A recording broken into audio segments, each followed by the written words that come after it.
എല്ലാവർക്കും നമസ്കാരം. ചോറ്റാനിക്കരി അമ്മയെ തൊഴാൻ പോകേണ്ട പുണ്യദിനമാണ് ഈ വരുന്ന മാർച്ച് 2 കുംഭമാസത്തിലെ മകം നാൾ. അന്ന് എല്ലാവരും അമ്മയെ പോയി തൊഴണം. അന്ന് പോയി തൊഴുതാൽ അമ്മയുടെ എല്ലാവിധ അനുഗ്രഹവും ഐശ്വര്യങ്ങളും നമുക്ക് ഉണ്ടാകുക തന്നെ ചെയ്യും.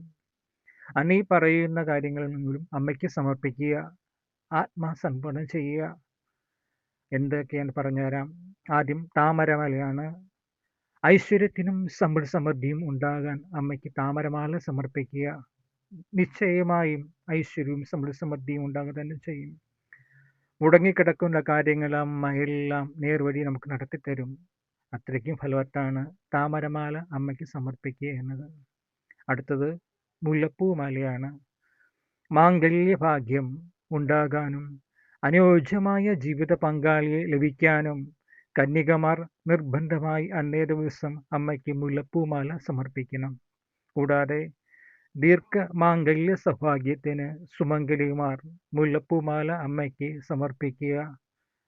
അത് ദാമ്പത്യ ജീവിതത്തിൽ നല്ല ഐക്യവും സമാധാനവും എല്ലാം അമ്മ പ്രദാനം ചെയ്യും. അടുത്തതാണ് മഞ്ഞപ്പെട്ട്.